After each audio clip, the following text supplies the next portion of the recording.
ஈரோடு மாவட்டம் பவானிசாகர் அணைக்கு நீர்வரத்து 4401 கன அடியாக உயர்ந்துள்ளதை தற்போதைய அண்மை செய்தியாக பார்த்துக் கொண்டிருக்கிறோம்.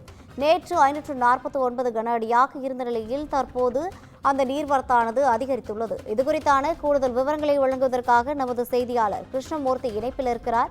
வணக்கம் கிருஷ்ணமூர்த்தி. தொடர்ந்து மழை பெய்து வருவதன் காரணமாக பவானிசாகர் அணையில் நீர்வரத்தானது அதிகரித்துள்ளது. இதுகுறித்தான கூடுதல் விவரங்களை பதிவு செய்யலாம். நிச்சயமாக ஈரோடு மாவட்டத்தின் முக்கிய நீர் ஆதாரமாக விளங்கும் பவானிசாகர் அணையின் மூலமாக ஈரோடு, திருப்பூர் மற்றும் கரூர் மாவட்டங்களில் சுமார் 2,47,000 ஏக்கர் பாசன நிலங்கள் வசதி பெறுகின்றன.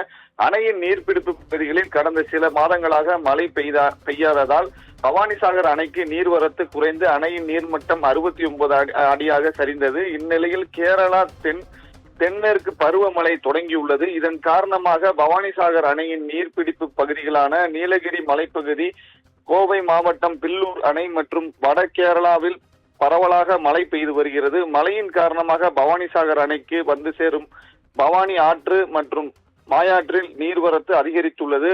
நேற்று அணைக்கு நீர்வரத்து 549 கனஅடியாக இருந்த நிலையில் இன்று காலை நீர்வரத்து 4401 கனஅடியாக அதிகரித்துள்ளது.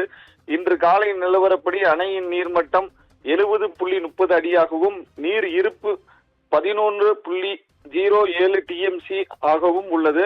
அணையின் இருந்து குடிநீர் தேவைக்காக பவானி ஆற்றில் 100 கனஅடி தண்ணீரும், கீழ்பவானி வாய்க்காலில் 5 அடி தண்ணீரும் என மொத்தம் 105 கன அடி நீரானது வெளியேற்றப்பட்டு வருகிறது. ரவீனா,